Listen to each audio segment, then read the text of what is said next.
Eu quero agradecer esse convite da Fraternidade Teológica Latino-Americana para a gente conversar alguns impactos, algumas tendências sobre o Covid-19 e as suas relações com as igrejas evangélicas brasileiras. Eu sou Livan, eu sou teólogo e sou cientista social também, mestre em ciências das religiões e atualmente desenvolvo uma pesquisa na Unicamp que relaciona o protestantismo evangélico, os espaços dentro das grandes cidades brasileiras sob um viés da demografia. Eu também sou protestante, então procurarei não fazer uma fala tão somente acadêmica e nem uma fala confessional, porque nós estamos aqui no ambiente de uma fraternidade teológica, uma fala que procure relacionar os dois âmbitos, da pesquisa e também o da confessionalidade protestante evangélica. Diante do vislumbre de como a parte do segmento tem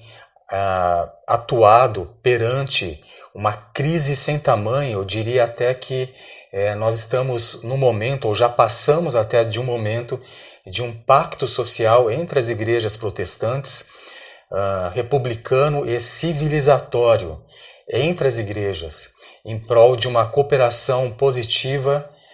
rumo a uma consciência mais propositiva e positiva no enfrentamento da crise que se impõe. Para início de conversa, é importante ressaltar algo que muitos já sabem. Os evangélicos brasileiros não são um grupo coeso, não possuem um único líder, não possuem uma única linha teológica, não possuem um único tipo de culto, de ação na igreja, de forma de ser na sociedade.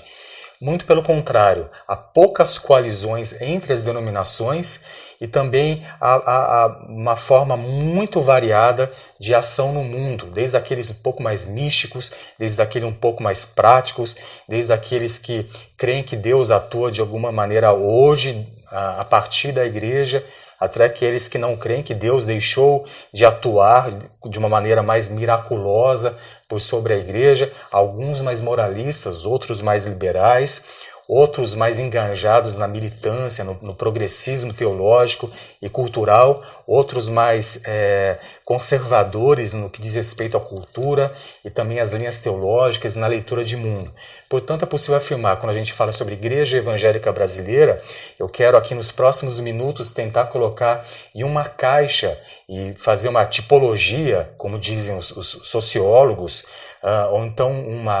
um tipo ideal do evangélico e discutir algumas tendências, como eu já afirmei, e faremos nos próximos minutos. Talvez um indício inicial para a gente começar essa conversa é a verificação através de mídia social, através de conversa com os pesquisadores, através de artigos que estão sendo publicados, e é preciso dizer que quando nós estamos dentro de um fenômeno, a própria comunidade acadêmica, ou talvez a comunidade teológica, ela produzirá artigos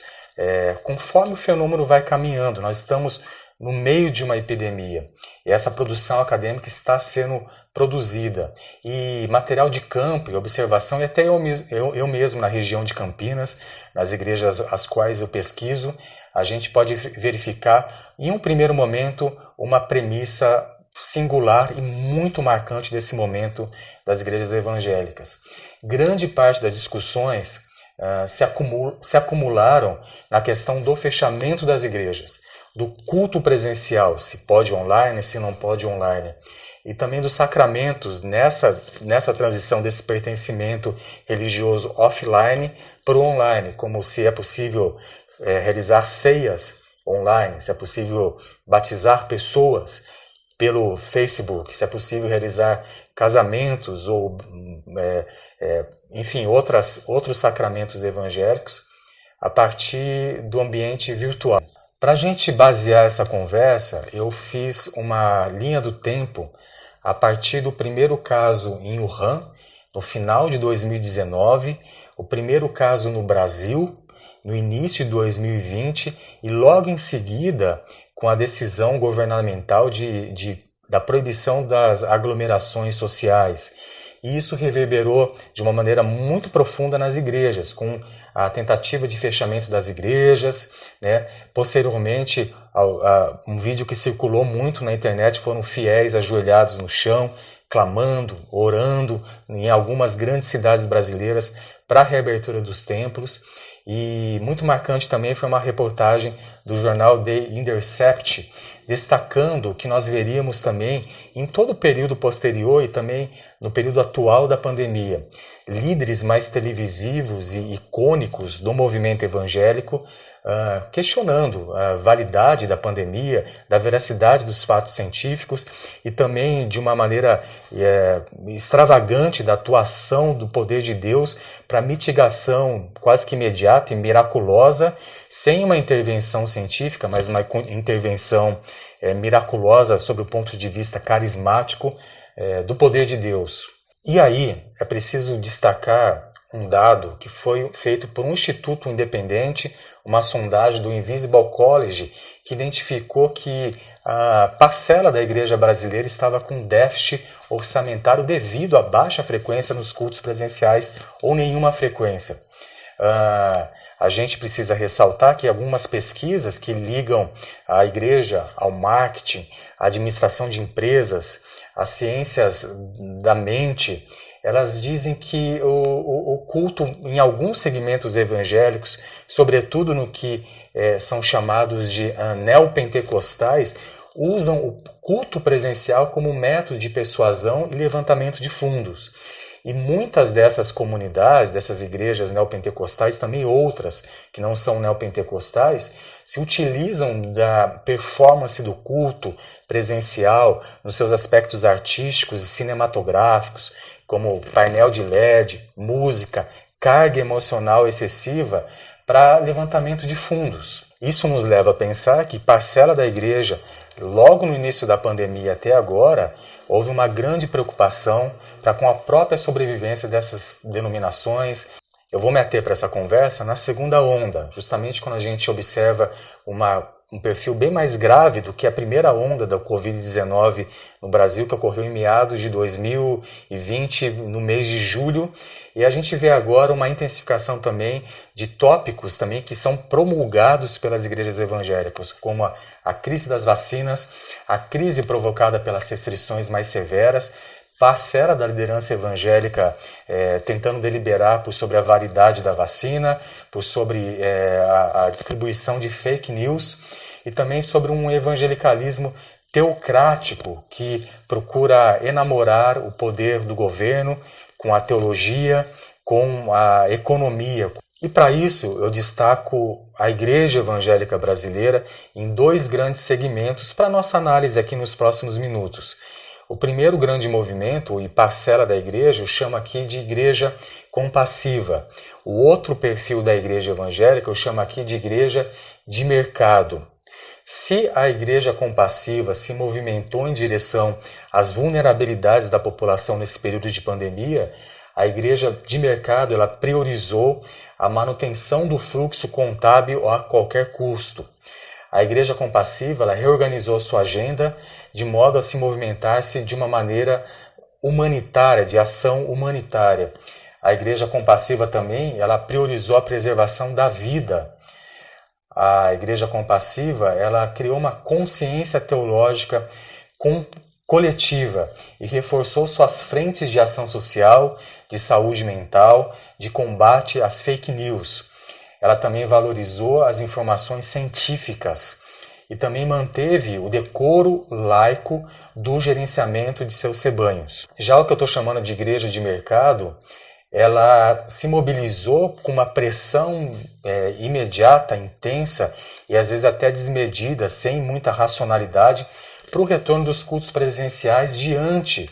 do alto custo das suas mídias, dos aluguéis do horário de televisão, dos seus próprios quadros trabalhistas. Pesquisas mostram que, em média, as igrejas dedicam parte do seu quadro financeiro, cerca de 60% a 60%, para a própria folha de pagamento dos seus quadros trabalhistas.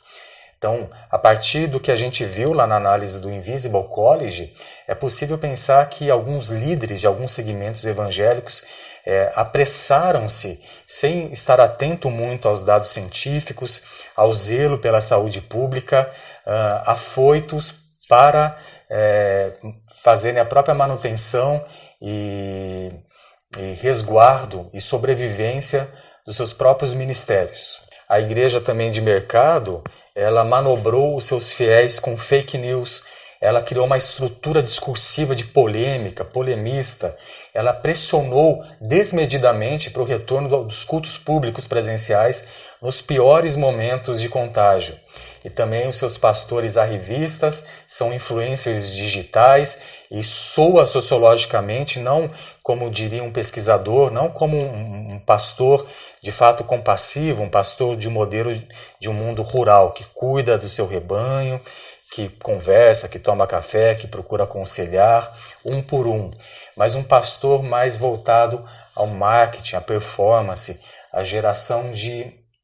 curtidas. Bom, falando brevemente sobre a crise das vacinas, para nossa análise, eu lembro que essa relação de igreja evangélica e teoria da conspiração, ela não é nova, que há uma certa relação da comunidade evangélica brasileira como um todo e esse tipo de similaridade ou esse gosto por esse tipo de informação. Se você é evangélico ou protestante durante os anos 80, início dos anos 90, você lidou certamente com a afirmação de que certa produtora de desenhos infanto-juvenis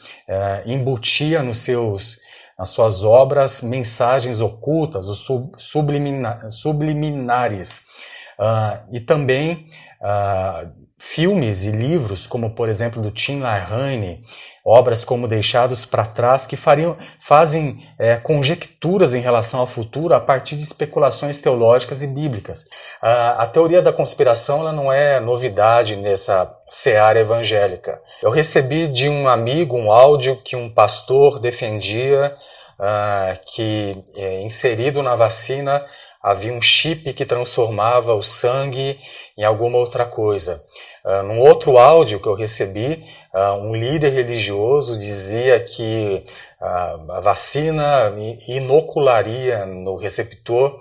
um tipo de demônio, alguma coisa assim. Isso, no ápice da segunda onda da pandemia, pode levar a pessoas, a membros das igrejas, a não desejarem, de fato, se vacinarem. Conhecidos, amigos, amigas e parentes meus optaram em não se vacinarem por essa questão dissipada pelas fake news. Os líderes se firmam ou lançam mão para aumentarem um tipo de poder pastoral por sobre suas próprias membresias. Tudo isso, e observando essa timeline que nós temos avançado rapidamente, mas pouco a pouco, nos leva ao centro dessa questão, que são os dilemas do culto. Eu diria que são pelo menos 3 dilemas. O templocentrismo, ou seja, em período de Covid-19, proibidos de frequentar a sede predial da igreja. Os protestantes não percebem, e me parece, usando meu lado teólogo, que há alguns versículos que dizem que Deus não habita em templos feitos por mãos de homem, onde há 2 ou 3 lá estarei, que me parece ser uma teologia mais equilibrada e sadia ao redor do culto cristão.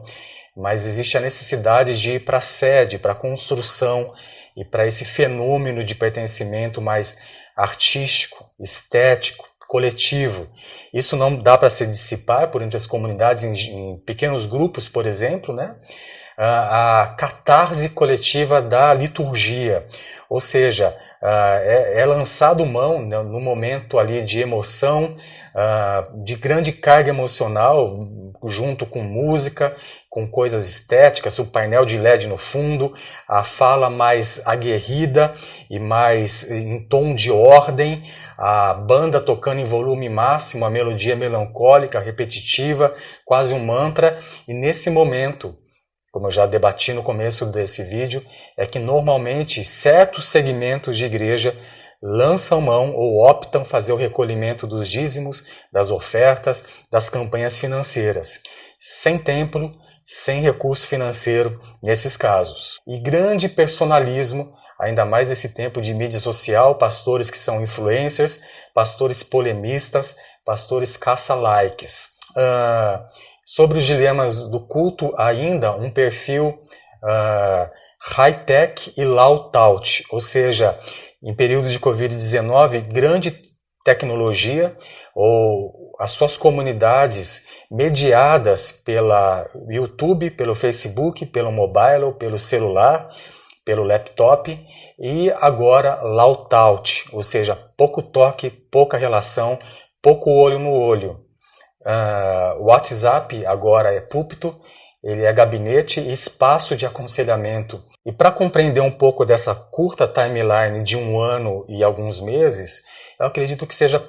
importante a gente voltar nos últimos 50 ou 40 anos da Igreja Evangélica Brasileira. Por que tanta polêmica, dificuldade, necessidade de pertencimento predial, pouca relação, pouca amizade pouca sociabilidade entre os grupos evangélicos? E aqueles que frequentaram os principais congressos de liderança nos anos 90 e 2000 ouviram ocasionalmente que a Igreja Evangélica Brasileira é pouco relacional, ela não multiplica o cultivo a lideranças, ela não é dada a discipulado 1 a 1, e ela também não faz evangelização pessoal e é pouco apegada a grupos domésticos. Portanto, para compreender o primeiro ano da relação da igreja e a pandemia, a gente precisa observar os últimos 40, 50 anos do evangelicalismo brasileiro. A partir dessa implementação progressiva, a partir das décadas e os próprios momentos sociológicos que o Brasil passava, políticos, econômicos, culturais, a gente percebe que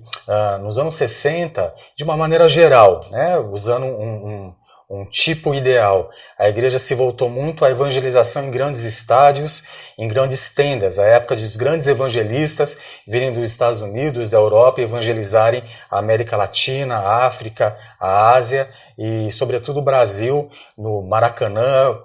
pregadores de massa como Billy Graham, por exemplo. Nos anos 70 e 80, uma concentração em aquisição de rádio, televisão, construção de grandes torres, de grandes templos, aquisição de terrenos e de grande destaque nas grandes cidades para a construção de catedrais, basílicas, gospel e evangélicas. Nos anos 90, uma atenção especial, de uma maneira geral, a grandes festivais gospel, a criação de uma cultura gospel e também a inserção de métodos de gestão, planejamento estratégico nas igrejas evangélicas, a partir do MCI, que são os movimentos para crescimento de igrejas. Ora, se a igreja está em um teto de crescimento demográfico, seria preciso aperfeiçoar as ferramentas através da eficiência, da organização, da gestão, do planejamento estratégico. E tudo isso é muito bom de um certo sentido, mas parece que ainda assim não se falava muito, como eu disse no início, sobre o discipulado 1 a 1, a evangelização, e aqui para efeito de palestra, também ao relacionamento, né? E nos anos 2000, há grandes despertamentos de adoração,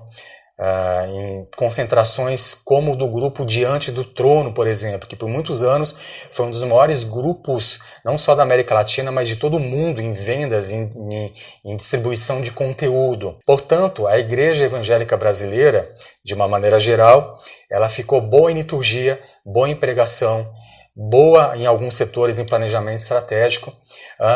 mas muito mediada pelo CNPJ, pela instituição, e pouca relação via CPF, a relação sobre o mesmo chão, a relação que agora, em momento de Covid-19, as pessoas que convivem nas suas próprias casas, nas suas próprias famílias, sem poderem acessar esse tipo de catarse, êxtase, teatralidade,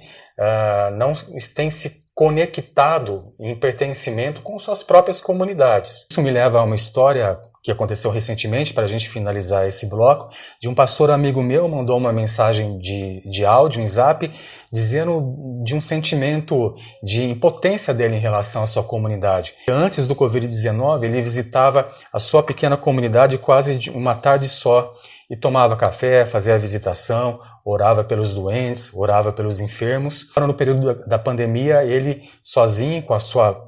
pequena família na casa dele, ele se sentia impotente mediante as demandas emocionais, relacionais que a sua pequena comunidade tem, aqui nos interiores de São Paulo. E esse perfil é um perfil muito comum agora na Igreja Evangélica Brasileira, que é formada em sua grande parte por pequenas igrejas e médias igrejas, sobretudo igrejas pequenas, em média, na sua maioria, de 80 membros, conforme a pesquisa da CEPAL. As igrejas pequenas, os membros em grande parte em áreas vulneráveis e classe média, média baixa, com pouco acesso à internet, sem banda larga, sem chip de celular, sem um celular ou laptop adequados para assistir a transmissão